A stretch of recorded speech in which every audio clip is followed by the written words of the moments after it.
ವಿಧಿ ಬೆಸೆದ ನಂಟು ಭಾಗ 26. ವಿನುತಾ ಕಳುಹಿಸಿದ ಫೋಟೋ ನೋಡಿದ ಮಧುಳ ಕಂಗಳು ತುಂಬಿ ಬಂತು. ಮುಂದೆ ಮತ್ತೆ ಕರೆ ಮಾಡಿದ ವಿನುತಾ. ನೋಡಿದೀಯಾ ಮಧು, ನಾನ್ಯಾಕೆ ಸುಳ್ಳು ಹೇಳಲಿ? ನನಗೆ ನಿನ್ನ ಮೇಲೆ ಯಾವ ದ್ವೇಷ ಕೋಪವಿಲ್ಲ ಕಣೆ. ನಿನ್ನ ಮೇಲೆ ನನಗೆ ಅನುಕಂಪವಿದೆ. ನೋಡು ಮಧು, ಸೂರ್ಯ ಬಂದ ಕ್ಷಣ ಪ್ರಶ್ನೆ ಮಾಡು. ಮನೆಯಲ್ಲಿ ಸುಳ್ಳು ಹೇಳಿ ಬರೋ ಅವಶ್ಯಕತೆ ಏನಿತ್ತು? ನಿನಗೆ ತಿಳಿಸಿದರೆ ನೀನೇನು ಹೋಗಬೇಡ ಎನ್ನುತ್ತಿದ್ದೆಯಾ?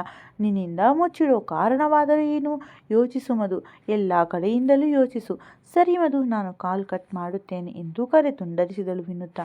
ಫೋನ್ ಟೇಬಲ್ ಮೇಲೆ ಇಟ್ಟು ಕಿಟಕಿಯ ಸರಳು ಹಿಡಿದು ಕತ್ತಲಿನ ರಾತ್ರಿಯಲ್ಲಿ ಆಗಸದಲ್ಲಿ ಇಂದು ಕಂಡ ದುಂಡಾಗಿನ ತಂಪು ಸೂಸುತ್ತಿದ್ದ ಚಂದ್ರನನ್ನು ನೋಡಿದಳು. ಯೋಚನೆಯ ನಡುವೆಯೂ ಮೋಡಗಳ ಮರೆಯಲ್ಲಿ ರವಿ ಮರೆಯಾದ ಮಾತ್ರಕ್ಕೆ ಅವನು ಬಾನಿನಲ್ಲಿಲ್ಲವೆಂದು ಅರ್ಥ ಅಲ್ಲ, ಅವನು ಮೋಡಗಳ ಮರೆಯಲ್ಲಿ ಮರೆಯಾಗಿದ್ದಾನೆ ಎಂದರ್ಥ.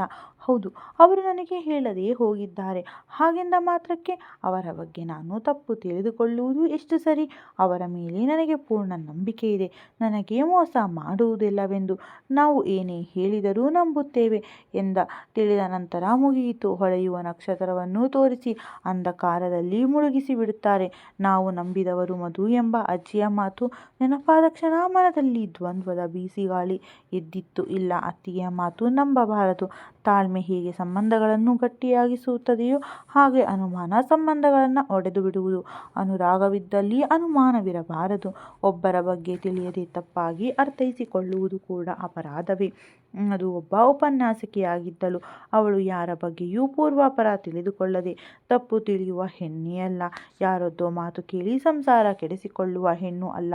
ಇಷ್ಟು ದಿನ ಜೊತೆಯಲ್ಲಿದ್ದು ಸೂರ್ಯನ ಗುಣ ಬಲ್ಲವಳೇ, ಆದರೂ ತನ್ನ ಎಚ್ಚರಿಕೆಯನ್ನು ಮೀರುವವಳು ಅಲ್ಲ ಮಧು. ಸಮನ್ವಯಿ ಎಂದು ಬಾಯಿ ಮಾತ್ರಕ್ಕೆ ಹೇಳಿರಲ್ಲ ವೀರಭದ್ರಯ್ಯನವರು. ಅವಳು ಯಾವ ವಿಷಯವಾದರೂ ಸರಿ, ಒಬ್ಬ ವ್ಯಕ್ತಿಯ ಬಗ್ಗೆಯಾದರೂ ಸರಿ, ಸುಖ ಸುಮ್ಮನೆ ತಪ್ಪು ತಿಳಿಯದೆ ಯೋಚಿಸಿ ನಿರ್ಧಾರ ತೆಗೆದುಕೊಳ್ಳುವವಳಲ್ಲ. ಗಂಡನಿಗೆ ಫೋನ್ ಮಾಡಲು ಮನಸ್ಸು ಬಯಸಲಿಲ್ಲ. ರಾತ್ರಿ ಊಟ ಮಾಡಿ ಮಲಗಲು ಬಂದವಳಿಗೆ ಕೆಲ ಕ್ಷಣದಲ್ಲಿ ತಿಂದಿದ್ದೆಲ್ಲ ಹೊರಬಂತು. ಬಾಯಿ ತೆಳೆದುಕೊಂಡು ಬಂದವಳಿಗೆ ಮತ್ತೆ ಆಯಾಸ ಕಾಡಲು ಶುರುವಾಯಿತು. ನಿಧಾನಕ್ಕೆ ಹಾಸಿಗೆ ಮೇಲೆ ಉರುಳಿದವಳಿಗೆ ನಿದ್ದೆ ಕ್ಷಣ ಮಾತ್ರದಲ್ಲಿ ಬಂದಿತ್ತು. ಬೆಳಗ್ಗೆ ಬೇಗನೆ ತಯಾರಾಗಿ ನಿಂತಿದ್ದ ಸೂರ್ಯ ಹೊರಡಲು ಯಾಕೋ ಈ ಮನೆ ಉಸಿರುಗಟ್ಟಿಸಿದಂತಹ ವಾತಾವರಣ ನಿರ್ಮಾಣ ಮಾಡಿತ್ತು ಅವನಿಗೆ. ಹೊರಡುವ ಮುನ್ನ ಅಂಕಿತಾಳ ಬಳಿ ಮಾತನಾಡಿಕೊಂಡು ಹೋಗೋಣ ಎಂದು ಅವನ ರೂಮ್ ಬಳಿ ಬಂದವನು ನಿಧಾನವಾಗಿ ಬಾಗಿಲು ಬಡಿದ. ಬಾ ಸೂರ್ಯ ಎಂದವಳ ಕಣ್ಣಲ್ಲಿ ಬರೀ ಶುಷ್ಕ ನೋಟವಷ್ಟೇ. ಅಂಕಿತಾ, ನಾನು ಹೊರಡುತ್ತೇನೆ. ಹೋಗುವ ಮುಂಚೆ ನಿನ್ನ ಮಾತನಾಡಿಸಿಕೊಂಡು ಹೋಗೋಣವೆಂದು ಬಂದೆ ಎಂದು ಅವಳ ಮುಖ ನೋಡಿದವನೇ. ನಿನ್ನೆಯವರೆಗೂ ಜೀವನದಲ್ಲಿ ಏನೂ ಇಲ್ಲ ಎಂಬಂತೆ ನಿರುತ್ಸಾಹದಿಂದ ಕುಳಿತಿದ್ದವಳು ಇಂದು ಸ್ವಲ್ಪ ಚೇತರಿಸಿಕೊಂಡಂತೆ ಕಂಡಳು. ಅವಳ ಭುಜದ ಮೇಲೆ ಕೈ ಇಟ್ಟು, ಅಂಕಿತಾ, ಜೀವನ ನಿಂತ ನೀರಾಗಬಾರದು, ಹರಿಯೋ ನದಿಯಾಗಿರಬೇಕು. ನದಿಯ ನೀರು ಒಮ್ಮೊಮ್ಮೆ ರಸವಾಗಿ ಹರಿಯುತ್ತದೆ, ಒಮ್ಮೊಮ್ಮೆ ಸಣ್ಣದಾಗಿ ಹರಿಯುತ್ತದೆ. ಜೀವನದಲ್ಲಿ ನಾವು ಯಾರನ್ನು ಪ್ರೀತಿಸದಿದ್ದರೂ ಪರವಾಗಿಲ್ಲ, ನಾವು ನಮ್ಮನ್ನು ಪ್ರೀತಿಸಬೇಕು. ತುಂಬ ಯೋಚಿಸಬೇಡ. ಯೋಚನೆ ಮಾಡಿಯೇ ಭಗವಂತ ನಮಗೆ ಈ ಜನ್ಮ ನೀಡಿರುವುದು. ಬಿ ಸ್ಟ್ರಾಂಗ್ ಎಂದ. ಸರಿ ಸೂರ್ಯ ಎಂಬಂತೆ ತಲೆಯಾಡಿಸಳು ಅಂಕಿತಾ. ತಕ್ಷಣ ಸೂರ್ಯ ಎಂದು ಕರೆದಳು. ಅವಳ ಕರೆಗೆ ತಿರುಗಿ, ಏನು ಅಂಕಿತಾ ಎಂದ. ಅದು ಎಂದು ಏನೂ ಇಲ್ಲ ಸೂರ್ಯ ಎಂದು ತಲೆ ಬಗ್ಗಿಸಿದಳು. ಪರವಾಗಿಲ್ಲ, ಅದೇನು ಕೇಳು ಎಂದು ಒಂದು ಸುಂದರವಾದ ಮುಗುಳ್ನಗೆ ಬೀರಿದ. ತನ್ನ ಸಂಕೋಚವನ್ನು ಬದಿಗೆ ಸರಿಸಿ, ನೀನು ಮಧು ಸುಖವಾಗಿದ್ದೀರಾ ತಾನೆ? ಈ ಪ್ರಶ್ನೆ ಮಧು ಬಳಿ ಕೇಳಲು ಬಹಳವೇ ಹಿಂಜರಿಯಿತು. ಸೂರ್ಯನ ಬಳಿ ಸ್ವಲ್ಪ ಸಲುಗೆ ಇದ್ದಿದ್ದರಿಂದ ಕೇಳಿದಳು. ನಾವು ಚೆನ್ನಾಗಿದ್ದೀವಿ ಅಂಕಿತಾ ಅವಳ ಪ್ರಶ್ನೆಗಷ್ಟೇ ಉತ್ತರ ಕೊಟ್ಟಿದ್ದು. ಅವನು ಹೆಚ್ಚೇನೂ ಮಾತನಾಡಲಿಲ್ಲ. ನನಗೆ ಗೊತ್ತು ಸೂರ್ಯ, ಅವಳ ಗುಣಕ್ಕೆ ನೀನು ಮಾರಿ ಹೋಗಿರುತ್ತೀಯಾ ಎಂದು. ಅವಳ ಸ್ವಭಾವನೇ ಹಾಗೆ. ಹೆಚ್ಚು ಮಾತನಾಡಿದ್ದರೂ ಮೌನದಲ್ಲೇ ಎಲ್ಲರನ್ನೂ ಸೆಳೆದಿರುತ್ತಾಳೆ. ಅದರಲ್ಲಿ ವಿಶೇಷವೇನೂ ಇಲ್ಲ. ನೀನು ಇಷ್ಟು ಖುಷಿಯಾಗಿರುವಾಗಲೇ ನಾನು ಅರ್ಥ ಮಾಡಿಕೊಂಡೆ. ಅಷ್ಟು ಒಳ್ಳೆಯ ಹುಡುಗಿನ ನೀನು ತಿರಸ್ಕರಿಸಲು ಸಾಧ್ಯವಿಲ್ಲವೆಂದು. ನೀವಿಬ್ಬರೂ ಚೆನ್ನಾಗಿದ್ದರೆ ನನಗೂ ಖುಷಿ ಸೂರ್ಯ ಎಂದು ಭಾರಿ ಮೌನದ ಮೊರೆ ಹೋದಳು ಅಂಕಿತಾ. ಅವಳೆದುರು ನಿಲ್ಲಲು ಅವನು ಬಯಸದೆ, ಸರಿ, ನಾ ಹೊರಡುತ್ತೇನೆ ಎಂದು ನೆನ್ನೆಯ ಮಾತನ್ನೇ ಒತ್ತಿ ಒತ್ತಿ ವೀರಭದ್ರಯ್ಯನವರಿಗೆ ತಿಳಿಸಿ ಹೊರಟ.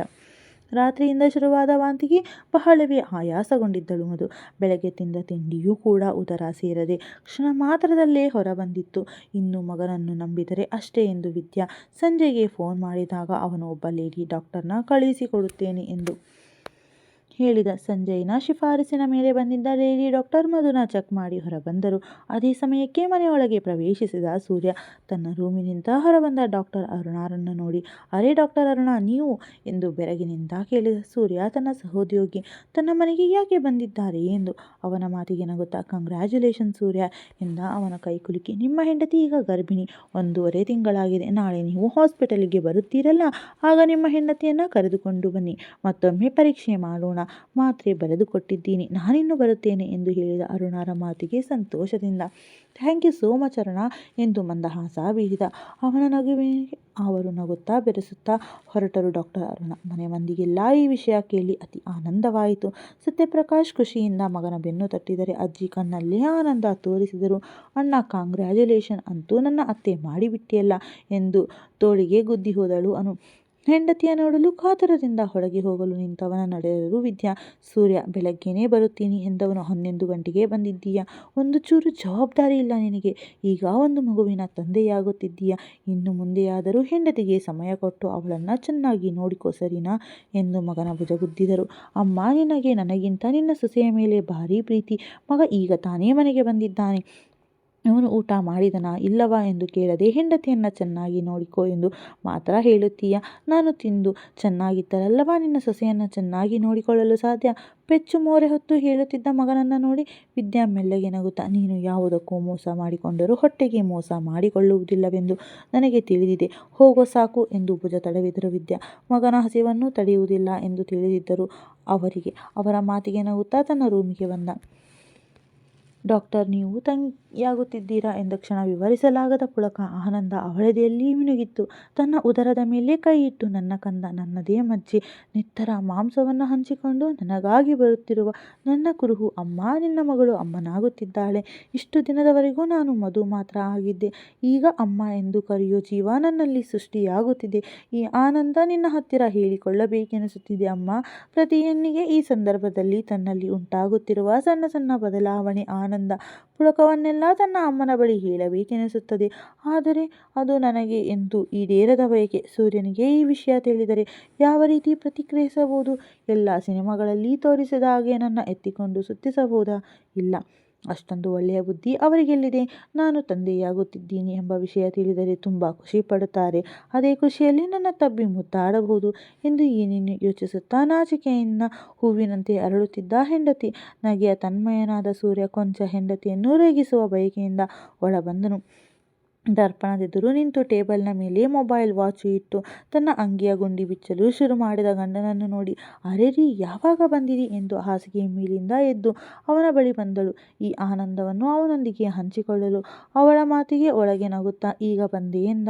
ಅವನ ಮಾತಿಗೆ ಕ್ಷಣ ಸುಮ್ಮನಾಗಿ ನಂತರ ಅದೇ ನಗು ಮುಖದಿಂದ, ಸೂರ್ಯ ನಿಮ್ಮ ಹತ್ತಿರ ಒಂದು ವಿಷಯ ಹೇಳಬೇಕು ಎಂದು ಅವನ ಮುಂದೆ ನಾಚುತ್ತಾ ನುಲಿದ ಹೆಂಡತಿಯ ಮಗುವನ್ನು ಮುದ್ದಿಸುವ ಬಯಕೆ ಕಡಿವಾಣ ಹಾಕಿ, ಇಷ್ಟು ಬೇಗ ಮಗು ಬೇಕಿತ್ತಾ ಮಧು ಎಂದು ಕೊಂಚ ಬೇಸರದಲ್ಲಿ ಹೇಳುವಂತೆ ನಟಿಸಿ ಅಂಗಿ ಬದಲಾಯಿಸಿದ. ಅವನ ಮಾತಿಗೆ ತನ್ನ ಆಶಾ ಗೋಪುರವೇ ಕಳಚಿ ಬಿದ್ದಂತಾಯಿತು. ನಮ್ಮ ಪ್ರೀತಿಯ ಕುರುವಿನ ಮೇಲೆ ಇಷ್ಟೊಂದು ಬೇಸರವೇ ಎಂದು ಅವಳ ಕಣ್ಣುಗಳು ತುಂಬಿಕೊಂಡು ಸೂರ್ಯ ಎಂದು ಆರ್ದ್ರವಾಗಿ ಕರೆದಳು. ತನ್ನ ಹೆಂಡತಿಯ ಕಣ್ಣುಗಳು ತುಂಬಿಕೊಂಡು ನಿಂತಿರುವುದನ್ನು ನೋಡಿದ ಸೂರ್ಯನಿಗೆ ಪೆಚ್ಚೆನಿಸಿತು. ನನ್ನೊಂದಿಗೆ ವಾದಕ್ಕೆ ಬೀಳುವವಳೇನೋ ನನ್ನ ಮಡದಿ ಎಂಬ ನಿರೀಕ್ಷೆಯಿಂದ ಕಾಡಿಸಿದವನಿಗೆ ಬೇಸರವಾಯಿತು. ತಕ್ಷಣ ಅವಳ ಕಣ್ಣೊರೆಸಿ, ಮಧು ನಾನು ತಮಾಷೆ ಮಾಡಿದ್ದು, ಅದಕ್ಕೆಲ್ಲ ಅಳುತ್ತಾರಾ ಎಂದು ನಯವಾಗಿ ಅವಳನ್ನು ತನ್ನ ಎದೆಗೊರಗಿಸಿಕೊಂಡು ಅವನ ಎದೆಯ ಮೇಲೆ ಮೆಲ್ಲನೆ ಗುದ್ದಿ, ಈ ವಿಷಯದಲ್ಲಿ ತಮಾಷೆ ಬೇಡ ಸೂರ್ಯ, ನನಗೆಷ್ಟು ಭಯವಾಯಿತು ಗೊತ್ತಾ? ಅವನನ್ನು ಗಟ್ಟಿಯಾಗಿ ಬಳಸುತ್ತಾ ತನ್ನ ತಬ್ಬಿದ ಹೆಂಡತಿಯನ್ನು ಅನಾಮತ್ತಾಗಿ ಎತ್ತಿ ಹಾಸಿಗೆಯ ಮೇಲೆ ಮಲಗಿಸಿ ಅವಳ ಉದರದ ಮೇಲೆ ಕೈ ಇಟ್ಟು ನಾಚಿಕೆಯಿಂದ ಮುದ್ದುಡಿದ ಮಧು ಅವನ ಕೈ ಮೇಲೆ ಕೈ ಇಟ್ಟು ಮೆತ್ತಗೆ ನಕ್ಕಳು. ಥ್ಯಾಂಕ್ ಯು ಸೋ ಮಚ್ ಮಧು, ನನಗೆ ಎಷ್ಟು ಖುಷಿಯಾಗುತ್ತಿದೆ ಗೊತ್ತಾ? ಆ ಖುಷಿಗೆ ಈ ಸ್ವೀಟ್ ಎಂದು ಅವಳ ಸೀರೆ ಸರಿಸಿ ಅವಳ ಉದರಕ್ಕೆ ಪುಟ್ಟ ಮುತ್ತೊಂದನ್ನಿಟ್ಟ. ನಾಚಿಕೆಯಿಂದ ಕಣ್ಣು ಮುಚ್ಚಿ ತನ್ನದೇ ಲೋಕದಲ್ಲಿ ಮುಳುಗಿ ಹೋದವಳಿಗೆ ಪಕ್ಕ ಅವನು ಉರುಳಿ ಅವಳನ್ನು ತಬ್ಬಿ, ನೀನೇ ಒಂದು ಮಗು ಮಧು, ನಿನಗೊಂದು ಮಗು ಎಂದು ಮೆಲ್ಲನೆ ಅವಳ ಉದರ ಸವರಿ ಅವನ ಕೈಯನ್ನು ಸರಿಸಿ, ಹಲೋ ಮಿಸ್ಟರ್ ಸೂರ್ಯಪ್ರಕಾಶ್, ನನಗೆ ಈಗ 25 ವರ್ಷ ಗೊತ್ತಾ ಎಂದು ಮುಖ ತಿರುಗಿಸಿದಳು. ಹೌದಾ, ನಾನೆಲ್ಲೋ 16 ಎಂದುಕೊಂಡೆ ಎಂದು ಗಲ್ಲ ಹಿಡಿದು ಛೇಡಿಸಿದ. ನನಗೆ 16 ವರ್ಷವಾಗಿದ್ದರೆ ನೀವು ಜೈಲಿನಲ್ಲಿರಬೇಕಿತ್ತು, ಮರೆಯಬೇಡಿ, ಬಾಲ್ಯ ವಿವಾಹ ಕಾನೂನು ಬಾಹಿರ. ಅವನ ಮಾತಿಗೆ ತಾನೇನು ಕಡಿಮೆ ಇಲ್ಲವೆನ್ನುವ ರೀತಿಯಲ್ಲಿ ಉತ್ತರಿಸಿದಳು. ಅರೆ, ನನ್ನ ಮುದ್ದ ಹೆಂಡತಿಗೂ ಮಾತನಾಡಲು ಬರುತ್ತದೆ, ಪರವಾಗಿಲ್ಲ. ಅವಳ ಹಣೆಯ ಮೇಲೆ ಬೆಚ್ಚನೆಯ ಮುತ್ತಿಟ್ಟ. ಸೂರ್ಯ, ಎಲ್ಲಿ ಹೋಗಿದ್ದೀರಿ ನೆನ್ನೆ ಎಂದು ಮೆಲ್ಲನೆ ಪೀಠಿಕೆ ಇಟ್ಟಳು. ತನಗೆ ತಿಳಿದೇ ಇಲ್ಲವೆಂಬಂತೆ ಅವನು ಸತ್ಯ ಹೇಳಬಹುದೆಂದು, ನನ್ನ ಬಳಿ ಮುಚ್ಚಿಡುವುದಿಲ್ಲವೆಂದು ನನ್ನ ಗಂಡ ಎಂಬ ಅಚಲ ನಂಬಿಕೆಯಿಂದ. ಅದು ಮಧು ಯಾವುದೋ ಮೆಡಿಕಲ್ ಮಾಹಿತಿಗೆ ಬೆಂಗಳೂರಿಗೆ ಹೋಗಿದ್ದೆ, ನಾಡಿದ್ದು ಹೋಗಿ ಬಂದರೆ ಆ ಕೆಲಸ ಮುಗಿಯುತ್ತದೆ ಎಂದು ಸುಳ್ಳು ನುಡಿದ. ಈಗ ಅಂಕಿತಾ ಬಗ್ಗೆ ಇವಳಿಗೆ ತಿಳಿದರೆ ಅವಳ ಬಗ್ಗೆಯೇ ಯೋಚಿಸಿ ಆರೋಗ್ಯ ಕೆಡಿಸಿಕೊಂಡರೆ ಬೇಡ. ಇವಳಿಗೆ ನಿಧಾನಕ್ಕೆ ಈ ವಿಷಯದ ಬಗ್ಗೆ ಹೇಳಿದರಾಯಿತು. ಈ ಸಮಯದಲ್ಲಿ ದೈಹಿಕ ಆರೋಗ್ಯ ಜೊತೆ ಮಾನಸಿಕ ಆರೋಗ್ಯವೂ ಮುಖ್ಯ ಎಂದು. ಮಧು, ಸುಸ್ತಾಗುತ್ತಿದೆಯಾ ಎಂದು ಅವಳ ವದನವನ್ನು ಸವರಿ ಕಾಳಜಿಯಿಂದ ಕೇಳಿದ. ಅವನು ಸತ್ಯ ಹೇಳಬಹುದೆಂಬ ನಿರೀಕ್ಷೆಯಲ್ಲಿ ಕಾದವಳಿಗೆ ಬೇಸರವಾಯಿತು. ಅವನ ಮಾತಿಗೆ ಕೇವಲವಾಗಿ ನಗುತ್ತಾ, ಸ್ವಲ್ಪ ಸುಸ್ತು, ಜಾಸ್ತಿ ವಾಂತಿಯಾಗುತ್ತಿದೆ ಸೂರ್ಯ, ಏನು ತಿನ್ನಬೇಕೆನಿಸುತ್ತಿಲ್ಲ. ಹಾಸಿಗೆಯ ಮೇಲಿಂದ ಎದ್ದು ನೋಡಿ ಡಾಕ್ಟರ್ ಎಷ್ಟು ಮಾತ್ರೆ ಬರೆದುಕೊಟ್ಟಿದ್ದಾರೆ ಎಂದು ಮಾತ್ರೆ ಚೀಟಿ ಕೈಗಿಡುತ್ತಾ ಬಹಳ ಮುಗ್ಧವಾಗಿ ಕೇಳಿದ ಹೆಂಡತಿಯ ಮುದ್ದು ಮಾತನಾಡುತ್ತಾ. ಮಧು, ಈ ಸಮಯದಲ್ಲಿ ಸುಸ್ತು ವಾಂತಿ ಎಲ್ಲ ಇದ್ದಿದ್ದೆ. ಏಳು ಮೇಲೆ ಸ್ವಲ್ಪ ಊಟ ಮಾಡು, ಖಾಲಿ ಹೊಟ್ಟೆಯಲ್ಲಿರಬಾರದು ಎಂದು ಅವಳ ಕೈ ಹಿಡಿದ. ಬೇಡ ಸೂರ್ಯ, ಯಾಕೋ ಏನೋ ಬೇಡವೆನಿಸುತ್ತಿದೆ. ಏನೇ ತಿಂದರೂ ಕ್ಷಣ ಮಾತ್ರದಲ್ಲಿ ವಾಂತಿಯಾಗುತ್ತಿದೆ ಎಂದವಳ ಮುಖಭಾವದಲ್ಲಿ ಆಯಾಸ ಕಾಣುತ್ತಿತ್ತು. ಏನು ಬೇಡ ಎಂದರೆ ಹೇಗೆ ಮಧು? ವಾಂತಿಯಾಗುತ್ತಿದೆ ಎಂದು ತಿಂದರೆ ಇದ್ದರೆ ಹೇಗೆ? ನಮ್ಮ ಮಗು ಆರೋಗ್ಯವಾಗಿರಬೇಕು ತಾನೆ ಎಂದು ಕೆನ್ನೆಯನ್ನು ಮೃದುವಾಗಿ ಸವರಿ ಹೇಳಿದ. ಹೌದು ಎಂಬಂತೆ ತಲೆಯಾಡಿಸಿದಳು. ಮತ್ತೆ ಹೇಳು ಮೇಲೆ ಸ್ವಲ್ಪ ತಿನ್ನು ಎಂದು ಡೈನಿಂಗ್ ಟೇಬಲ್ ಬಳಿ ಕರೆದುಕೊಂಡು ಹೋದ. ಮಧು ಗರ್ಭಿಣಿ ಎಂದು ತಿಳಿದಾಗಿನಿಂದ ವಿದ್ಯಾರಂತೂ ಬಹಳ ಆಸ್ಥೆಯಿಂದ ಅವಳನ್ನು ಕಾಳಜಿ ಮಾಡುತ್ತಿದ್ದರು. ತಾಯಿಯಂತೆ ಈ ನಡುವೆ ಅಮ್ಮನ ಕೆಲಸಕ್ಕೆ ಅಸಹಾಯ ಹಸ್ತ ಚಾಚುತ್ತಿದ್ದಳು ಅನು. ಮಗಳ ಈ ನಡೆ ನಿಜಕ್ಕೂ ಅಚ್ಚರಿ ವಿದ್ಯಾರ ಪಾಲಿಗೆ. ಏನೂ ಮಾತನಾಡದೆ ಮನದೊಳಗೆ ಸಂತೋಷ ಪಡುತ್ತಿದ್ದರು. ಹೊಸ ಅತಿಥಿಯ ಆಗಮನ ಮನೆಗೆ ಹೊಸ ಮರೆಯನ್ನೇ ಸೃಷ್ಟಿಸಿಕೊಟ್ಟಿತ್ತು.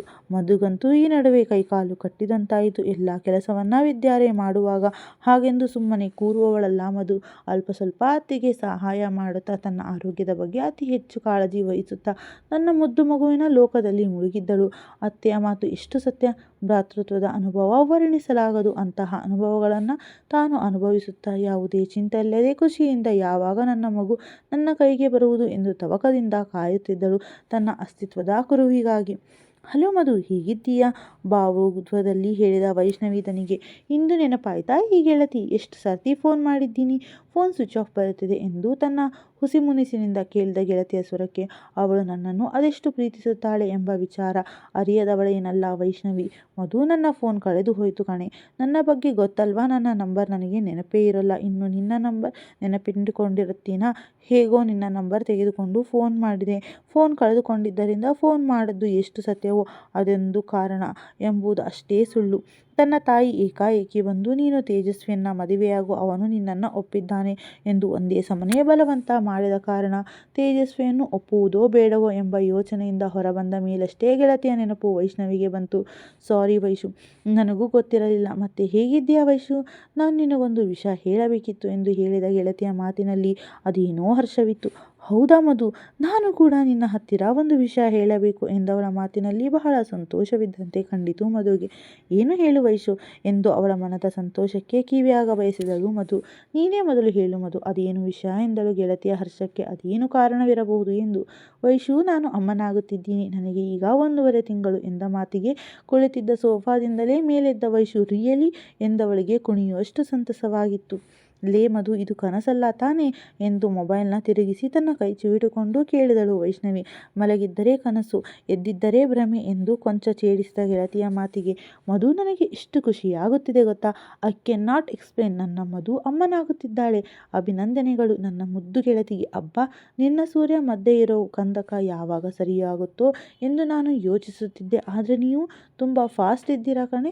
ಆಗಲೇ ಮಕ್ಕಳು ಎಂದು ಗೆಳತಿಯನ್ನ ಛೇಡಿಕೆಗೆ ಕೆನ್ನೆ ಕೆಂಪಾಯಿತು ಮಧುಗೆ. ಅವಳ ಮಾತಿಗೆ ಯಾವುದೇ ಮಾತಿನ ಪ್ರತಿಕ್ರಿಯೆ ತೋರದೆ ಮನದೊಳಗೆ ನಗುತ್ತಿದ್ದ ಮಧುವನ್ನು ಮಧು ಮಧು ಎಂದು 2 ಬಾರಿ ಕರೆದಳು ವೈಷ್ಣವಿ.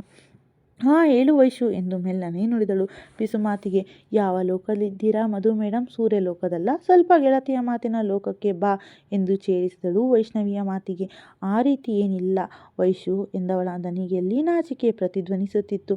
ಮಧು, ಸಮಯಕ್ಕೆ ಸರಿಯಾಗಿ ಊಟ ಮಾಡು, ಮಾತ್ರೆ ತಪ್ಪದೇ ತೆಗೆದುಕೋ, ಆರೋಗ್ಯ ಜೋಪಾನ. ನಿನಗೆ ಏನಾದರೂ ಬಯಕೆ ಇದ್ದರೆ ನಿಮ್ಮ ಅತ್ತೆ ಹತ್ರ ಹೇಳಿ ಮಾಡಿಸಿಕೊಂಡು ತಿನ್ನು.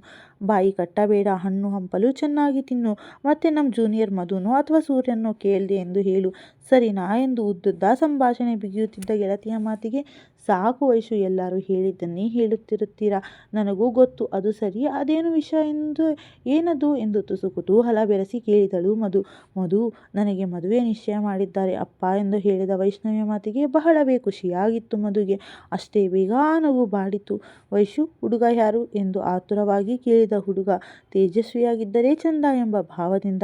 ತೇಜಸ್ವಿ ಅಷ್ಟೇ ವೈಷ್ಣವಿಯ ಬಾಯಿಂದ ಬಂದಿದ್ದು.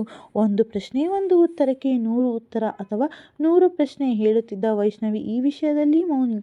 ವೈಶು, ಇದು ನಿಜಾನಾ ಎಂದು ಆಶ್ಚರ್ಯದಿಂದ ಕೇಳಿದಳು ಮಧು. ಕಿವಿಯ ಮೇಲೆ ಫೋನ್ ಇಟ್ಟುಕೊಂಡಿದ್ದರೆ ಸತ್ಯ, ಇಲ್ಲವೆಂದರೆ ಸುಳ್ಳು ಎಂದು ಗೆಳತಿಯನ್ನ ಛೇಡಿಸಿದಳು. ಮೊದಲೇ ಮಾತುಗಾರ್ತಿ ವೈಷ್ಣವಿ ಮಾತಿನಲ್ಲಿ ಸೋಲುವವಳೆ.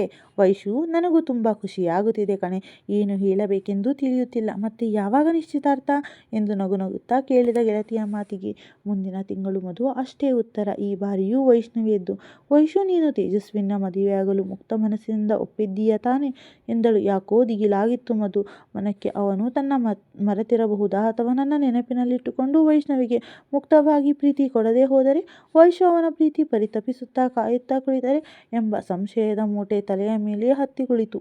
ಹೌದು ಮಧು, ನಾನು ತೇಜಸ್ವಿನ ಮುಕ್ತ ಮನಸ್ಸಿನಿಂದ ಮದುವೆಯಾಗಲು ಒಪ್ಪಿಗೆ ಕೊಟ್ಟಿದ್ದೇನೆ. ಮತ್ತೆ ತೇಜಸ್ವಿನೇ ನನ್ನ ಮದುವೆಯಾಗಲು ನಿರ್ಧಾರ ಮಾಡಿದ್ದು. ಅಮ್ಮ ಕೂಡ ತುಂಬ ಒತ್ತಾಯ ಮಾಡಿದರು. ಅದಕ್ಕೆ ನಾನು ತೇಜಸ್ವಿಯನ್ನ ಮದುವೆಯಾಗಲು ಒಪ್ಪಿಗೆ ಕೊಟ್ಟೆ. ತನ್ನ ಅಣ್ಣ ಬಂದು ತೇಜಸ್ವಿಗೆ ವೈಷ್ಣವಿಯನ್ನ ಕೊಟ್ಟು ಮದುವೆ ಮಾಡಿಕೊಡುತ್ತೀಯಾ ಎಂಬ ಅಣ್ಣನ ಮಾತಿಗೆ ನಿಂತಲ್ಲೇ ಕುಣಿದು ಬಿಟ್ಟರು ವೈಷ್ಣವಿಯ ತಾಯಿ ಪ್ರೇಮ. ಮೊದಲಿನಿಂದಲೂ ತೇಜಸ್ವಿ ಎಂದರೆ ಬಲು ಪ್ರೀತಿ ಪ್ರೇಮಾರಿಗೆ. ತನ್ನ ಗಂಡ ಹರ್ಷ ಎಂಬ ಹುಡುಗನ ಜೊತೆ ನಿಶ್ಚಯ ಮಾಡಿದ್ದರು. ಹಠ ಮಾಡಿ ಮಗಳನ್ನ ತೇಜಸ್ವಿಗೆ ಕೊಡಲು ನಿರ್ಧಾರ ಮಾಡಿದ್ದರು. ತನ್ನ ಹೆಂಡತಿಯ ಮಾತನ್ನು ಎಂದು ತೆಗೆದುಹಾಕದ ವೈಷ್ಣವಿಯ ತಂದೆ ಹರೀಶ್ ಈ ಮದುವೆಗೆ ಸಮ್ಮತಿ ಸೂಚಿಸಿದ್ದರು. ಸರಿ ವೈಶು, ಎಲ್ಲ ಒಳ್ಳೆಯದಾದರೆ ಸಾಕು ಎಂದು ಇಬ್ಬರು ಮಾತಿನಲ್ಲಿ ಮುಳುಗಿ ಹೋಗಿದ್ದರು ಗೆಳತಿಯರು. ಎಷ್ಟೋ ದಿನದ ನಂತರ ಮಾತಿನಲ್ಲಿ ಸಿಕ್ಕಿದ್ದು. 3 ದಿನದಿಂದ ತನ್ನೆಡೆಗೆ ಒಂದು ಮಾತನಾಡದೆ, ನನ್ನೆಡೆಗೆ ಒಂದು ನೋಟವೂ ಬೀರದೆ, ತಾನಾಯಿತು ತನ್ನ ಕೆಲಸವಾಯಿತು ಎಂಬಂತೆ ವರ್ತಿಸುತ್ತಿದ್ದ ಹೆಂಡತಿಯ ನಡೆಗೆ ಬೇಸರಗೊಂಡ ಸೂರ್ಯ ತನ್ನ ಮಾತಿಗೆ ಪ್ರತಿಕ್ರಿಯೆ ಕೊಡದೆ, ಹೌದು ಇಲ್ಲವೆನ್ನುವುದರೊಳಗೆ ತನ್ನ ಉತ್ತರ ನೀಡಿ ಸುಮ್ಮನಾಗಿ ಬಿಡುತ್ತಿದ್ದಳು. 2 ದಿನದಿಂದ ಕೆಲಸದ ಒತ್ತಡದಿಂದ ಅಷ್ಟಾಗಿ ಅವಳ ಬಗ್ಗೆ ಗಮನ ಹರಿಸಿರಲಿಲ್ಲ. ಇಂದು ಕೂಡ ಇದೇ ರೀತಿ ವರ್ತಿಸಿದ ನಡೆಗೆ ಕೋಪಕ್ಕಿಂತ ತನ್ನ ಮೇಲೆ ಬೇಸರ ಮೂಡಿತ್ತು. ಅದ್ಯಾಕೆ ನನ್ನ ಮೇಲೆ ಮುನಿಸಿಕೊಂಡಿದ್ದಾಳೆ ನನ್ನ ಮುದ್ದು ಹೆಂಡತಿ ಎಂದು ಅವಳ ಬರುವಿಕೆಗಾಗಿ ಕಾಯುತ್ತಾ ಕುಳಿತಿದ್ದ. ರೂಮಿಗೆ ಬಂದವಳೇ ಅವನನ್ನು ನೋಡಿದರೂ ನೋಡದಂತೆ ಹೋಗಿ ಮಲಗಲು ಹಾಸಿಗೆ ಸರಿ ಮಾಡಲು ನಿಂತವಳ ಮೇಲೆ ತುಸು ಕೋಪ ಬಂತು ಸೂರ್ಯನಿಗೆ.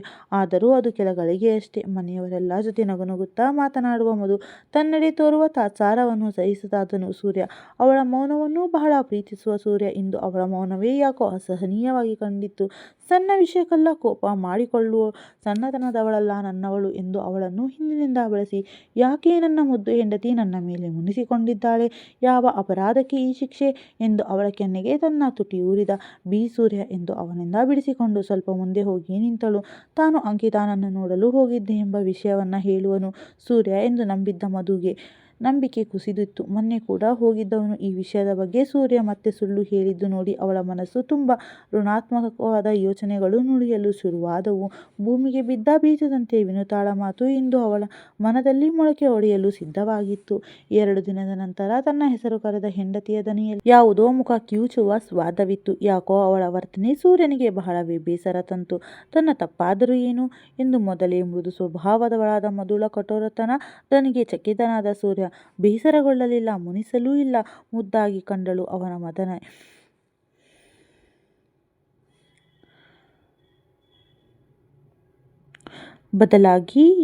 ಬದಲಾಗಿ ಯಾವುದೋ ಮುಖ ಕಿವುಚುವ ಸ್ವಾದವಿತ್ತು. ಯಾಕೋ ಅವಳ ವರ್ತನೆ ಸೂರ್ಯನಿಗೆ ಬಹಳ ಬೇಸರ ತಂತು. ತನ್ನ ತಪ್ಪಾದರೂ ಏನು ಎಂದು ಮೊದಲೇ ಮೃದು ಸ್ವಭಾವದವಳಾದ ಮಧುಳ ಕಠೋರತೆಯ ದನಿಗೆ ಚಕಿತನಾದ ಸೂರ್ಯ ಬೇಸರಿಸಿಕೊಳ್ಳಲಿಲ್ಲ, ಮುನಿಸಲೂ ಇಲ್ಲ. ಮುದ್ದಾಗಿ ಕಂಡಳು ಅವನ ಮನದನ್ನೇ. ಯಾಕಿಷ್ಟು ಕೋಪ ನನ್ನವಳಿಗೆ? ಅವಳನ್ನ ತನ್ನ ಮಡಿಲಿನಲ್ಲಿ ಕೂರಿಸಿಕೊಂಡು ಅವಳ ಗಲ್ಲ ಹಿಡಿದು ಓಲೈಸುವಂತೆ ಕೇಳಿದ. ಈ ಬಾರಿ ಮಾತಿನ ಪ್ರತಿಕ್ರಿಯೆ ತೋರದೆ ಅವನಿಂದ ಬಿಡಿಸಿಕೊಂಡು ಕಿಟಕಿಯ ಬಳಿ ಬಂದು ಸರಳು ಹಿಡಿದು ತಂಪು ಸೂಸುತ್ತಿದ್ದ ಚಂದ್ರಮನನ್ನು ನೋಡಿದಳು. ಇಂದು ಅವಳ ಮನಸ್ಸು ತನ್ನ ತಾಳ್ಮೆಯ ಸಮನ್ವಯವನ್ನು ಸಂಪೂರ್ಣವಾಗಿ ಕಳೆದುಕೊಂಡಿದ್ದಳು. ಅವಳ ಮೌನವನ್ನು ತುಂಬ ಚೆನ್ನಾಗಿ ಅರ್ಥೈಸಿಕೊಂಡಿದ್ದ ಸೂರ್ಯನಿಗೆ ಹಿಂಸೆಯಾಗುತ್ತಿತ್ತು. ಈ ಮೌನದ ಒಂದು ನಗುವಿನಲ್ಲೇ ಅವನನ್ನು ಮೋಡಿ ಮಾಡಿದ್ದಳು. ಅವಳೊಮ್ಮೆ ನಕ್ಕು ಬಿಟ್ಟರೆ ಅವಳ ಮನಸ್ಸಿನಲ್ಲಿ ಯಾವುದೇ ಬೇಸರವಿಲ್ಲ ಎಂದರ್ಥ. ಆ ನಗು ತನ್ನೆದುರು 3 ದಿನದಿಂದ ಒಮ್ಮೆಯೂ ಸುಳಿದಿರಲಿಲ್ಲ. ಈ ಬಾರಿ ಅವನ ಸಹನೆಯೂ ಮೀರಿತ್ತು. ಮಧು, ಯಾಕೆ ಹೀಗೆ ಹಿಂಸೆ ಕೊಡುತ್ತಿದ್ದೀಯಾ? ನಾನೇನು ತಪ್ಪು ಮಾಡಿದೆ ಎಂದು ಹೀಗೆ ಮುನಿಸಿಕೊಂಡಿದ್ದೀಯಾ? ಏನೆಂದು ಹೇಳಬಾರದಾ? ಕೊಂಚ ಗದರುವ ದನಿಯಲ್ಲಿ ಕೇಳಿದ. ಈಗಲಾದರೂ ಬಾಯಿ ಬಿಡುವವಳೇನೋ ಎಂದು. ಇದೆಷ್ಟು ಕೆಲಸದ ಒತ್ತಡದಿಂದ ಮನೆಗೆ ಬಂದಾಗಲೂ ನಗುಮುಖದಿಂದ ಸ್ವಾಗತಿಸುತ್ತಿದ್ದ ಮಡದಿಯ ಕಿರುನಗೆ ಅವನ ಆಯಾಸಕ್ಕೆ ಉತ್ತಮ ಔಷಧಿಯಂತೆ ಕಾಣುತ್ತಿತ್ತು. ಆದರೆ ಇಂದು ಅವಳ ಈ ವರ್ತನೆ ಹಿಂಸೆಯಾಗುತ್ತಿತ್ತು. ನಾನು ನಿಮಗೆ ಹಿಂಸೆ ಕೊಡುತ್ತಿದ್ದೀನಾ? ನೀವು ನನಗೆ ಹಿಂಸೆ ಕೊಡುತ್ತಿದ್ದೀರಾ ಸೂರ್ಯ? ಕಂಗಳು ತುಂಬಿಕೊಂಡು ನುಡಿದಳು. ಒಂದು ಬಗೆಯ ಅನುಮಾನದ ಪೊರೆ ಅವಳ ಮನಸ್ಸಿಗೆ ಆವರಿಸಿತ್ತು. ಒಮ್ಮೆ ಅವನು ಅಂಕಿತಾ ಬಗ್ಗೆ ಸತ್ಯ ನುಡಿದಿದ್ದರೆ ಅವಳು ಇಷ್ಟು ಅತಿಯಾಗಿ ಯೋಚಿಸುತ್ತಿರಲಿಲ್ಲ. ಏನು, ನಾನು ನಿನಗೆ ಹಿಂಸೆ ಕೊಡುತ್ತಿದ್ದೀನಾ ಮಧು? ಏನಾಗಿದೆ ನಿನಗೆ? ನಿನ್ನ ಸಮಸ್ಯೆ ಏನೆಂದು ಬಾಯಿ ಬಿಟ್ಟು ಹೇಳಬಾರದಾ? ಕೋಪದಿಂದ ಅವಳ ರಟ್ಟಿಯನ್ನು ಗಟ್ಟಿಯಾಗಿ ಹಿಡಿದು ಕೇಳಿದ. ಯಾವುದಾದರೂ ಕಾರಣಕ್ಕೆ ಸ್ವಲ್ಪ ರೇಗಿರಬಹುದೇ ಹೊರತು ಎಂದು ಅವಳ ಮೇಲೆ ಕೈ ಮಾಡಿಲ್ಲ. ಹೆಚ್ಚಾಗಿ ಅವಳ ಇಷ್ಟದಂತೆ ಬದುಕಲು ಸಂಪೂರ್ಣ ಸ್ವಇಚ್ಛೆ ಕೊಟ್ಟಿದ್ದ ಅವನ ಗದರುವಿಕೆಯ ಕೊಂಚ ಬೆದರಿದ ಮಧು ತಲೆ ಬಗ್ಗಿಸಿ ಒಂದೇ ಸಮ ಕಣ್ಣೀರು ಮಿಡಿಯುತ್ತಿದ್ದವಳ ನೋಡಿ ಪಿಚ್ಚೆನಿಸಿತು ಸೂರ್ಯನಿಗೆ. ಅವಳ ಕಣ್ಣೀರು ಕಂಡ ಕ್ಷಣ ಅವನ ಮನಸ್ಸಿನಲ್ಲಿ ಎಷ್ಟೇ ಕೋಪವಿದ್ದರೂ ಕ್ಷಣ ಮಾತ್ರದಲ್ಲಿ ಮರೆಸುವುದು. ತಕ್ಷಣ ಅವಳ ಮೊಗವನ್ನು ಬೊಗಸೆಯಲ್ಲಿ ಹಿಡಿದು ಅವಳ ಕೈಯನ್ನು ಅಷ್ಟೇ ವೇಗವಾಗಿ ಕಿತ್ತೆಸೆದಳು. ಮಧು, ಮುಟ್ಟಬೇಡ ನನ್ನ ನೀವು ಎನ್ನುತ್ತಾ. ಮಧು, ಏಕೆ? ಏನಾಗಿದೆ ನಿನಗೆ? ಯಾಕೆ ಹೀಗಾಡುತ್ತಿದ್ದೀಯಾ? ನಾನೇನು ತಪ್ಪು ಮಾಡಿದೆ? ಅವಳ ಕಣ್ಣೀರು ಕಂಡು ನಿಧಾನವಾಗಿ ಕೇಳಿದ. ಯಾಕೆಷ್ಟು ಒರಟಾಗಿ ನಡೆದುಕೊಳ್ಳುತ್ತಿದ್ದೀಯಾ ಮಧು ಎಂದು. ಅವನ ಮಾತಿಗೆ ಅದೆಲ್ಲಿತ್ತೋ ಕೋಪ ಒಮ್ಮೆಯೇ ಅವಳ ಮುಖದಲ್ಲಿ ಹಾಜರಿ ಕೊಟ್ಟಿತ್ತು. ನೀವು ಮಾಡಿದ್ದು ತಪ್ಪಲ್ಲವಾ? ದ್ರೋಹ ಎಂದು ಎತ್ತಲು ನೋಡಿದವಳ ಮುಖಭಾವದಲ್ಲಿ ತನ್ನೆಡೆಗೆ ತೋರುತ್ತಿದ್ದ ಅಸಹ್ಯ ಭಾವವನ್ನು ಕಂಡ ಸೂರ್ಯ. ದ್ರೋಹನಾ ಎಂದು ಅವನ ಬಾಯಿಂದ ಹೊರಬರುವಾಗ ಮನಸ್ಸಿನಲ್ಲಿ ತೀವ್ರವಾಗಿ ನೋವಿತ್ತು. ಹೌದು, ನೀವು ನನಗೆ ಮೋಸ ಮಾಡುತ್ತಿದ್ದೀರಾ. ನನ್ನ ನಂಬಿಕೆಗೆ ನೀವು ದ್ರೋಹ ಮಾಡುತ್ತಿದ್ದೀರಾ. ನಾನು ಏನು ಕಮ್ಮಿಯಾಗಿದೆ ಸೂರ್ಯ? ನಾನು ನೋಡೋಕೆ ಚೆನ್ನಾಗಿಲ್ವಾ? ಓದಿಲ್ವಾ? ಅಥವಾ ನಿಮ್ಮ ಹೆಂಡತಿಯಾಗಿ ನಾನು ಯಾವ ಕರ್ತವ್ಯವನ್ನು ಮಾಡಿಲ್ವಾ? ಮತ್ತ್ಯಾಕೆ ನೀವು ನನಗೆ ಮೋಸ ಮಾಡುತ್ತಿದ್ದೀರಾ ಹೇಳಿ ಎಂದು ಅವನ ಕೊರಳ ಪಟ್ಟಿಯನ್ನು ಹಿಡಿದು ರೋಧಿಸುತ್ತಾ ಮನಸ್ಸಿನ ಸ್ಥಿಮಿತವನ್ನು ಕಳೆದುಕೊಂಡಿರುವಂತೆ ನಡೆದುಕೊಳ್ಳುತ್ತಿದ್ದ ಹೆಂಡತಿಯ ಭುಜಾದುಮಿ. ಮಧು, ಏಕೆ ಹೀಗಾಡುತ್ತಿದ್ದೀಯಾ ಎನ್ನುವಾಗಲೇ ಮುಟ್ಟಬೇಡಿ ನೀವು ನನ್ನ ಮಾತು ಇನ್ನೂ ಮುಗುದಿಲ್ಲ. ನೀವು ಎಂದೂ ನನ್ನ ಪ್ರೀತಿಸಿಲ್ಲ ಸೂರ್ಯ. ನಿಮಗೆ ಬೇಕಾಗಿದ್ದು ನನ್ನ ಮನಸ್ಸಿನಲ್ಲ. ನಿಮಗೆ ನಾನು ಬೇಕಾಗಿದ್ದಿದ್ದು ನಿಮ್ಮ ಅಪ್ಪ ಅಮ್ಮನನ್ನು ನೋಡಿಕೊಂಡು ಕಸ ಮುಸುರೆ ಬಾಚಿಕೊಂಡು ನೀವು ಹೇಳಿದಂತೆ ಕೇಳಿಕೊಂಡು ನಿಮ್ಮ ದೇಹದ ದಾಹ ತೀರಿಸೋದಕ್ಕೆ ಮಾತ್ರ ಬೇಕಾಗಿದ್ದು. ನಾನೇನು ಮಾಡಿದರೂ ನನ್ನ ಹೆಂಡತಿ ಕೇಳಲ್ಲ, ನನ್ನ ಮಾತೇ ನಡೆಯುತ್ತದೆ ಎಂಬ ಪುರುಷ ಸ್ವಭಾವ, ಅಹಂಕಾರ ನಿಮಗೆ ಎಂದ ಮಧು ಮಾತು ಸೂರ್ಯನ ಮನಸ್ಸನ್ನು ಬಹಳವೇ ಘಾಸಿ ಮಾಡಿತ್ತು. ಅರೆ, ದಿನವೂ ಅವಳು ನನ್ನ ಹೆಂಡತಿ, ತಾನು ಹೇಳಿದಂತೆ ಕೇಳಬೇಕು ಎಂಬ ಪುರುಷ ಪ್ರಧಾನ ಪ್ರಾಬಲ್ಯವನ್ನು ಎಂದು ಮೆರೆದಿರಲಿಲ್ಲ ಅವನು. ಈ ರೀತಿ ಅಪವಾದ ಕೇಳಿ ಮಧು ಏನೇನೋ ಮಾತನಾಡಿದರೆ ಸರಿ ಇರಲ್ಲ ನೋಡು ಎಂದು ಜೋರಾಗಿ ಗದರಿದ. ಅವನ ಗದರುವಿಕೆ ತುಸು ಹೆಚ್ಚೆ. ಕಿರಿಚಬೇಡಿ, ಮನೆಯಲ್ಲಿ ಅತ್ತೆ ಮಾವ ಎಲ್ಲರೂ ಇದ್ದಾರೆ. ಸತ್ಯ ಹೇಳಿದರೆ ಕೆಂಡದಂತಹ ಕೋಪ ಬರುತ್ತೆ. ಅತ್ತಿಗೆ ಮೊದಲೇ ಹೇಳಿದ್ದರು, ಏಕಾಏಕಿ ಬಂದು ನಿನ್ನ ಕರೆದುಕೊಂಡು ಹೋಗಲು ಬರುತ್ತಿದ್ದಾರೆ ಎಂದರೆ ಎಂದರ್ಥ ಯೋಚಿಸು ಎಂದು. ಆದರೆ ಆವತ್ತು ಅತ್ತಿಗೆ ಮಾತು ನನ್ನ ಸಹಿಸದ ಹೇಳುತ್ತಿದ್ದಾರೆ ಎಂದು ತಿಳಿದುಕೊಂಡಿದ್ದೆ. ಅವತ್ತು ನಾನು ಅತ್ತಿಗೆ ಮಾತು ಕೇಳಬೇಕಿತ್ತು. ಕುರುಡು ನಂಬಿಕೆಯಿಂದ ನಿಮ್ಮನ್ನು ನನಗಿಂತ ಹೆಚ್ಚಾಗಿ ನಂಬಿ ಮತ್ತೆ ಈ ಮನೆಗೆ ಬಂದೆ. ಹುಟ್ಟಿನಿಂದ ಒಂಟಿಯಾಗಿ ಬೆಳೆದ ನನಗೆ ನನ್ನದೇ ಆದ ಪರಿವಾರ ಬೇಕಿತ್ತು. ತುಂಬು ಕುಟುಂಬದ ಆಸೆ ಹೊತ್ತು ಈ ಮನೆ ಪ್ರವೇಶಿಸಿದೆ. ನನ್ನಂತಹ ಮುಗ್ಧೆಗೆ ಮೋಸ ಮಾಡಲು ಹೇಗೆ ಮನಸ್ಸು ಬಂತು ಸೂರ್ಯ? ನಾನು ಯಾವುದಕ್ಕೆ ಕೊರತೆ ಮಾಡಿದ್ದೆ ನಿಮಗೆ ಹೇಳಿ? ನಾನು ಅಪ್ಪನ ಮೇಲೆ ದ್ವೇಷ ಕೋಪ ಮೂಡಿಸಿಕೊಳ್ಳಲು ಕಾರಣನೇ ಅಮ್ಮನ ಬದುಕಿರುವಾಗಲೇ ಬೇರೊಬ್ಬಳ ಅರಸಿ ಹೊರಟರು ಎಂದು. ಆದರೆ ಈಗ ನನ್ನ ಗಂಡನು ಇದೇ ಕೆಲಸ ಮಾಡುತ್ತಿದ್ದರೆ ನಾನೇನು ಮಾಡಲಿ ಭಗವಂತ ಎಂದು ಹಲವುತ್ತಾ ಅಳುತ್ತಿದ್ದವಳ ನಡೆಗೆ ತಲೆ ಚಚ್ಚಿಕೊಳ್ಳುವಂತಹ ಇತ್ತು ಸೂರ್ಯನಿಗೆ. ಈ ಸಮಯದಲ್ಲಿ ಕೋಪ ಕಿರಿಕಿರಿ ಸ್ವಭಾವವೆಂದು ತಿಳಿದು. ಹೀಗೆ ಮಧು, ಏನೇನೋ ಮಾತನಾಡುತ್ತಿದ್ದೀಯಾ? ಅಯ್ಯೋ ಹುಚ್ಚಿ, ನನಗ್ಯಾಕೆ ನಿನಗೆ ಮೋಸ ಮಾಡಲಿ ಎಂದು ಅವಳ ಕೈಗೆ ತನ್ನ ಕೈಯನ್ನು ಬೆರೆಸುತ್ತಾ ಸಮಾಧಾನವಾಗಿ ಪ್ರತಿಕ್ರಿಯಿಸಿದ. ಕೈ ತೆಗೆಯಿರಿ ಸೂರ್ಯ, ಒಮ್ಮೆ ಹೇಳುವುದು ಮುಟ್ಟಬೇಡಿ ನಾನೀಗ ಗರ್ಭಿಣಿ, ಅಷ್ಟು ಗೊತ್ತಾಗಲ್ವಾ ನಿಮಗೆ? ಈಗಲೂ ನಾನು ನಿಮ್ಮ ಪಕ್ಕ ಮಲಗಿ ನಿಮ್ಮ ದೇಹದ ಬಯಕೆಯನ್ನು ತೀರಿಸಬೇಕಾ? ಹೇಗಿದ್ದರೂ ಚಿಕಿತ್ಸೆ ಎಂಬ ನೆಪ ಹೇಳಿಕೊಂಡು ನಿಮ್ಮ ಪ್ರೇಯಸಿಯನ್ನು ನೋಡಲು ಅವಳ ಮನೆಗೆ ಹೋಗುತ್ತಿದ್ದೀರಲ್ಲ, ಅವಳ ಹತ್ತಿರಕ್ಕೆ ಹೋಗಿ ಎಷ್ಟೊಂದು ಜನರ ಮೋಹದ ಕಾವನ್ನು ತೀರಿಸಿದ್ದಾಳೆ, ನಿಮ್ಮ ಕಾವನ್ನು ಆರಿಸುತ್ತಾಳೆ ಎಂಬ ಮಾತು ಮುಗಿಯುವಾಗಲೇ ಮಧು ಎಂದು ಜೋರಾಗಿ ಕೂಗಿದವನು ಹೊಡೆಯಲು ಎತ್ತಿದ್ದ ಕೈಯನ್ನು ಕೆಳಗಿಳಿಸಿಬಿಟ್ಟ. ಅವಳ ಕೆನ್ನೆ ಬಿಸಿ ಮಾಡಿ ತನ್ನ ಪುರುಷ ಶಕ್ತಿಯನ್ನು ತೋರಿಸಿಕೊಳ್ಳುವ ಇಷ್ಟ ಪಡಲಿಲ್ಲ. ಅವನು ಮಧು ಎಂಬ ಕೂಗಿಗೆ ಯಾವುದೋ ಮಂಪರಿನಿಂದ ಹೊರಬಂದಂತಾಯಿತು. ಮಧುಗೆ ತನ್ನ ಎಲುಬಿಲ್ಲದ ನಾಲಿಗೆಯಿಂದ ಹೊರಬಂದ ಮಾತು ನೆನಪಿಸಿಕೊಂಡವಳು ನಡುಗಿಬಿಟ್ಟಳು. ಅಯ್ಯೋ ಭಗವಂತ, ಇಷ್ಟು ಸಂಕುಚಿತ ಸಣ್ಣತನವೇ ನನ್ನ ಮನಸ್ಸು ಎಂದು ಗಂಡನೆಡೆಗೆ ನೋಡಿದಳು. ಅವನ ಕಣ್ಣು ಕೆಂಡದುಂಡೆಯಾಗಿದ್ದವು. ಅವನನ್ನು ನೋಡಿದ ಕ್ಷಣವೇ ದೇಹದಲ್ಲಿ ಶಕ್ತಿ ಸೋರಿಹೋಯಿತು.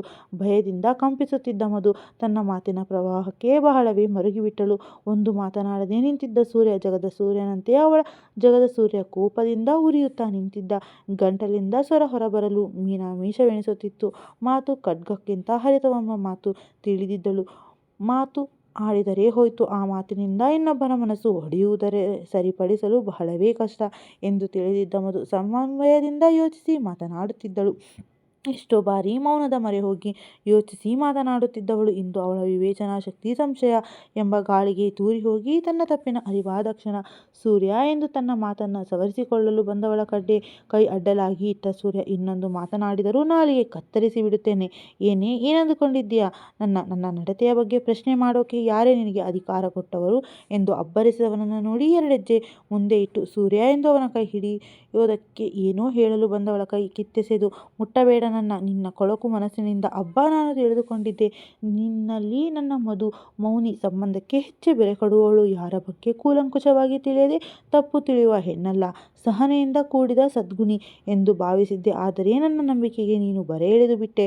ನೀನು ಏಕೆ ಹೆಚ್ಚು ಮಾತನಾಡುವುದಿಲ್ಲ ಎಂದು ಬೇಸರಿಸುತ್ತಿದ್ದೆ. ಆದರೆ ನೀನು ಮಾತನಾಡಿದರೆ ಎಷ್ಟು ಕಲುಷಿತ ಎಂದು ತಿಳಿದಿರಲಿಲ್ಲ. ನಿನ್ನ ಮಾತಿನಿಂದ ನಿನ್ನ ಹೃದಯ ಹಿರಿದು ಬಿಟ್ಟೆ ಸೂರ್ಯ. ಅದು ಎಂದು ತನ್ನ ತಪ್ಪಿನ ಅರಿವಾಗಿ ಅವನ ಕಣ್ಣಿನಿಂದ ಕೆಳಗಿಳಿದು ಬಿಟ್ಟಿದ್ದಳು ಮಧು. ಮಾತನಾಡಬೇಡ ನೀನು. ನಾನು ನಿನ್ನ ಮಾತನ್ನು ಪೂರ್ತಿ ಕೇಳಿಸಿಕೊಂಡೆ ತಾನೆ.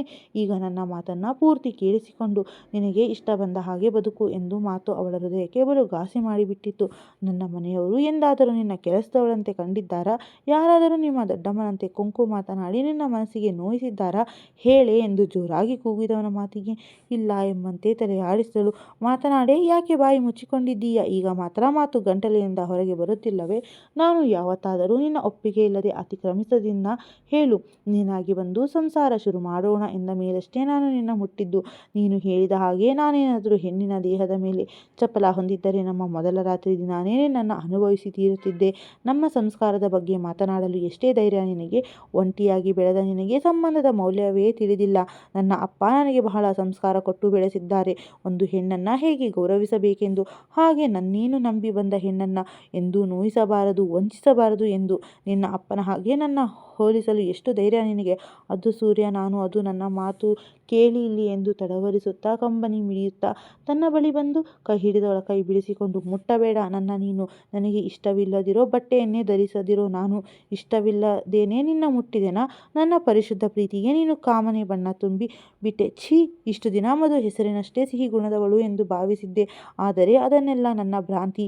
ನೀನು ನಿನ್ನ ಮೊದಲು ನೋಡಿದ್ದು ಚಿಕ್ಕ ವಯಸ್ಸಿನಲ್ಲೇ, ಅಂದರೂ ಅದು ನಿನ್ನ ದೊಡ್ಡಪ್ಪನ ಮನೆಯಲ್ಲೇ ನೋಡಿದ ದಿನವೇ ನಿನ್ನ ಬಗ್ಗೆ ತಿಳಿದುಕೊಳ್ಳುವ ಆಸೆ ಹುಟ್ಟಿತ್ತು. ಯಾವ ಹೆಣ್ಣಿನ ಬಗ್ಗೆಯೂ ಆಸಕ್ತಿ ವಹಿಸದ ನಾನು ನಿನ್ನ ಬಗ್ಗೆ ಅತಿ ಆಸಕ್ತಿಯಿಂದ ವಿಚಾರಿಸಿದ್ದೆ. ಅಂದು ನೀನು ಮಾಡಿಕೊಟ್ಟ ಟೀ ಕುಡಿದ ಮೇಲೆ ಟೀ ಕುಡಿಯಲು ಪ್ರಾರಂಭಿಸಿದ್ದು ನಾನು. ನೀನು ನನ್ನ ಬದುಕಿಗೆ ಬಂದ ಮೇಲೇನೆ ಪ್ರೀತಿ ಭಾವ ನನ್ನ ಹೃದಯದಲ್ಲಿ ಅರಳಿದ್ದು. ಮನೆಯವರೆಲ್ಲ ಅಂಕಿತಾನೇ ನಿನ್ನ ಹೆಂಡತಿ ಎಂದು ಹೇಳಿ ಅವಳ ಮೇಲೆ ಒಂದು ಆಕರ್ಷಣೆ ಮೂಡಿಸಿದ್ದು ನಿಜ. ಅದನ್ನು ನಾನು ಇಲ್ಲವೆನ್ನಲಾರೆ. ಆದರೆ ಅನಿರೀಕ್ಷಿತವಾಗಿ ನಮ್ಮಿಬ್ಬರ ವಿವಾಹವಾದ ಮೇಲೆ ಯಾವುದೋ ಕೆಟ್ಟ ಗಳಿಗೆಯಲ್ಲಿ ತೇಜಸ್ವಿನ ನೀನು ಪ್ರೀತಿಸುತ್ತಿರಬಹುದು ಎಂದು ತಪ್ಪು ತಿಳಿದುಕೊಂಡೆ. ಅದನ್ನು ಹೊರತುಪಡಿಸಿದರೆ ನಾನು ಎಂದೂ ನಿನ್ನ ಬಗ್ಗೆ ಕೆಟ್ಟದ್ದಾಗಿ ಯೋಚಿಸಿರಲಿಲ್ಲ. ನಾನು ನಿನ್ನ ತುಂಬ ಪ್ರೀತಿಸೋಕೆ ಶುರು ಮಾಡಿದೆ ಮಧು. ಎಷ್ಟರ ಮಟ್ಟಿಗೆ ಎಂದರೆ ನೀನಿಲ್ಲದೆ ನನ್ನ ಬದುಕೇ ಇಲ್ಲವೆನ್ನುವಷ್ಟರ ಮಟ್ಟಿಗೆ. ನಮ್ಮಿಬ್ಬರ ಗುಣದಲ್ಲಿ ಅಜಗಜಾಂತರ ವ್ಯತ್ಯಾಸವಿದ್ದರೂ ನಾನು ನಿನ್ನನ್ನು ಎಂದೋ ಒಪ್ಪಿಕೊಂಡು ಬಿಟ್ಟಿದ್ದೆ. ನಾನು ಕನಸಿನಲ್ಲಿಯೂ ನಿನ್ನ ಬಿಟ್ಟು ಬೇರೆಯವರನ್ನು ಯೋಚಿಸಿರಲಿಲ್ಲ ಮಧು. ಆದರೆ ನೀನು ನನ್ನ ಅರ್ಥೈಸಿಕೊಳ್ಳುವಲ್ಲಿ ಎಡಬಿಟ್ಟೆ. ಹೌದು, ನಾನು ಅಂಕಿತಾನಿಗೆ ಚಿಕಿತ್ಸೆ ಕೊಡುವುದಕ್ಕೆ ಹೋಗಿದ್ದೆ. ನಿಮ್ಮ ದೊಡ್ಡಪ್ಪ ಕೇಳಿಕೊಂಡರು ಎಂದು ಅವಳಿಗೆ ಚಿಕಿತ್ಸೆ ಕೊಡುವುದಕ್ಕೆ ಒಪ್ಪಿಕೊಂಡಿದ್ದೆ. ತಾನು ಪ್ರೀತಿಸುವುದರಿಂದ ಮೋಸ ಹೋಗಿ ಒಂದು ಹೆಣ್ಣು ಯಾವ ಜಾಗದಲ್ಲಿರಬಾರದೋ ಆ ಜಾಗದಲ್ಲಿ ನರಕ ಅನುಭವಿಸಿ ಜಗವನ್ನು ಎದುರಿಸಲಾಗದೆ ಖಿನ್ನತೆಗೆ ಜಾರಿದ್ದಾಳೆ. ಖಿನ್ನತೆ ಎಷ್ಟು ಭಯಂಕರವೆಂದರೆ ಅವರು ಸಾಯಲು ಹಿಂದು ಮುಂದು ನೋಡುವುದಿಲ್ಲ. ಅವಳೇನಾದರೂ ಪ್ರಾಣಕ್ಕೆ ಅಪಾಯ ಮಾಡಿಕೊಂಡರೆ ನಿನಗೇನು ತೊಂದರೆ ಇಲ್ಲ. ಆದರೆ ಅವಳ ತಂದೆ ತಾಯಿಗೆ ಅದು ತುಂಬಲಾಗದ ನಷ್ಟ. ಆ ಕ್ಷಣ ಅವಳಿಗೆ ಒಬ್ಬ ಗೆಳೆಯನಾಗಿ, ಆಪ್ತನಾಗಿ, ಅದಕ್ಕಿಂತ ಹೆಚ್ಚಾಗಿ ನಾನೊಬ್ಬ ವೈದ್ಯನಾಗಿ ಅವಳಿಗೆ ಚಿಕಿತ್ಸೆ ಮಾಡಲು ಒಪ್ಪಿಕೊಂಡೆ. ನಿನಗೆ ಈ ವಿಷಯ ತಿಳಿದರೆ ನೊಂದುಕೊಳ್ಳುತ್ತೀಯ. ಮಾಡಿಕೊಳ್ಳುತ್ತೀಯ. ನೀನೀಗ ಗರ್ಭಿಣಿ. ಈ ವಿಷಯವನ್ನು ಮನಸ್ಸಿಗಚ್ಚಿಕೊಂಡು ಕೊರಗಿ ನಿನ್ನ ಆರೋಗ್ಯ ಕೆಡಿಸಿಕೊಂಡರೆ ನಮ್ಮ ಮಗುವಿಗೆ ತೊಂದರೆ ಎಂದು ಈ ವಿಷಯ ಹೇಳಲು ಹಿಂಜರಿದೆ. ಆದರೆ ನೀನು ಈ ರೀತಿ ವಿಷಯವರ್ತುಲವನ್ನು ನಿನ್ನ ಎದೆಯಲ್ಲಿ ತುಂಬಿಸಿಕೊಂಡಿದ್ದೀಯ ಎಂದು ತಿಳಿದಿರಲಿಲ್ಲ ಎಂದವನ ಕಣ್ಣಲ್ಲಿ ತನ್ನೆಡೆಗೆ ಕಂಡ ಅಸಹ್ಯ ಭಾವಕ್ಕೆ ಮಧು ಧರೆಗಿಳಿದಂತಾಯಿತು. ಸೂರ್ಯ, ಅದು ನಾನು ಯಾವುದೋ ವಿಷಯಗಳಿಗೆಯಲ್ಲಿ ಈ ರೀತಿ ಮಾತನಾಡಿಬಿಟ್ಟೆ. ನನ್ನನ್ನು ಕ್ಷಮಿಸಿ. ಇಲ್ಲಿ ಕೇಳಿ ಎಂದ ಅವನ ಕೈಯನ್ನು ಹಿಡಿದವಳನ್ನು ಬಿರುಸಾಗಿ ತಳ್ಳಿದ. ಮುಂದುವರೆಯುವುದು. ಕಥೆಯ ಬಗ್ಗೆ ದಯವಿಟ್ಟು ನಿಮ್ಮ ಅನಿಸಿಕೆಯನ್ನು ತಿಳಿಸಿ. ಹಾಗೆ ಮುಂದಿನ ಸಂಚಿಕೆಗಾಗಿ ಕಾಯ್ತಾ ಇರಿ.